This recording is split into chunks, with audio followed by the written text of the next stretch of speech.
warahmatullahi wabarakatuh. Perkenalkan, nama saya Indra Oktavianto Putra. Saya dengan NPM 19760516153. Pada kesempatan hari ini, saya akan menyetor nilai UTS, yaitu mempresentasikan perkembangan hardware, terutama di bagian komputer. Sejarah perkembangan hardware komputer. Komputer dari sejak awal dibuatnya hingga kini banyak mengalami perubahan dan penyempurnaan dan fungsinya. Pada tahun 1930, lahirlah suatu konsep dari komputer serbaguna yang menjadi awal komputer modern saat ini. Ditambah lagi dengan perkembangan masyarakat yang makin kompleks dan dengan kemajuan teknologi yang telah mendorong orang-orang berbakat untuk berpikir secara pesat. Pada tahun 1937, Alan Turing, seorang ahli matematika bahasa Inggris, membuat sebuah analisis teoritis dari kemungkinan pengembangan komputer yang serbaguna. Laksanaan gagasan tersebut segera terwujud karena pada Perang Dunia Kedua, pihak militer sangat membutuhkan perhitungan-perhitungan yang cepat, matang, dan akurat untuk kebutuhan perang. Sehingga gagasan tersebut perkembangan perangkat keras mengalami perubahan yang sangat pesat. Terus perangkat lunak pun mengalami perkembangan penggunaan jadi program yang mudah digunakan. Generasi pertama. Komputer generasi pertama dibuat masih sangat sederhana, belum kompleks penggunaannya, sehingga komputer generasi pertama belum dapat memproses ke masalah-masalah yang besar.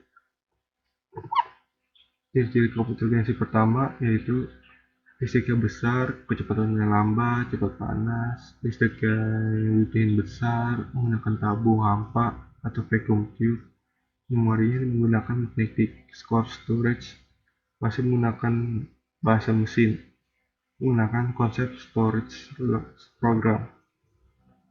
Contoh komputer generasi pertama ada Mark I, Mark II, IBM, UNIVAC, NIX, SEIC, Datamatic, NCR, dan lain-lain. Generasi kedua. Pembuatan komputer generasi kedua ini merupakan pengembangan dari komputer generasi pertama yang dibuat menyempurnakan bentuk dari komponen dan penggunaan listrik yang lebih hemat.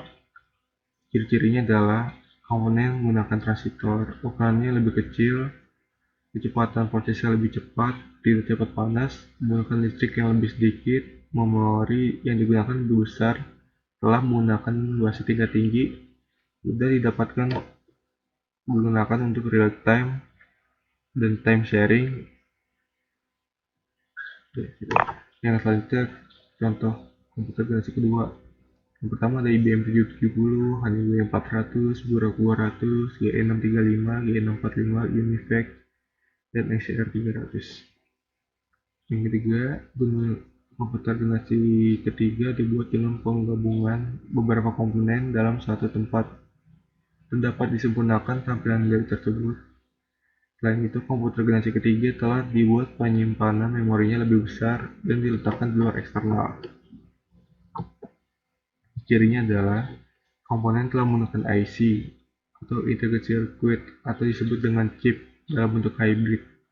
Kecepatan lebih cepat, menggunakan listrik lebih hemat, memorinya yang digunakan lebih besar, telah menggunakan penyimpanan eksternal bersifat random access, dapat digunakan untuk multiprocessing dan multiprogramming, dan telah dibuatnya alat input-output dengan menggunakan visual display terminal yang dapat menampilkan grafik. Contoh komputer generasi ketiga ada GE600, GE235, Burok 5700, dan UNIVAC 1108. Keempat, generasi komputer keempat merupakan pengembangan dari komputer generasi ketiga. Komputer ini dibuat dengan menggabungkan beberapa IC yang dipadatkan, sehingga dalam komputer generasi ketiga belum digabungkan. Telah menggunakan LCI, yaitu menggabungkan beribu-ribu IC yang didapatkan dalam satu buah chip. RSI dikembangkan menjadi VLSI, yang membuat 1500 transistor dipadatkan. Chip yang digunakan berbentuk segi empat, membuat rangkaian terpadu.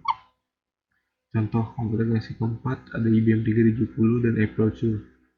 Nah, Komputer semakin lama berevolusi, dan salah satunya komputer bisa menjadi portable, yaitu muncullah laptop, dan banyak sekali gagasan-gagasan yang makin baru seperti personal komputer dan lain-lain.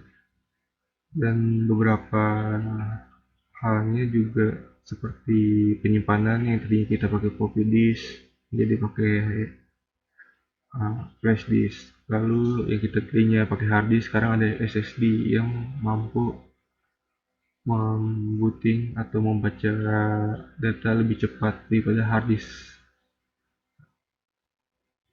Sekian dari saya. Terima kasih. Assalamualaikum warahmatullahi wabarakatuh.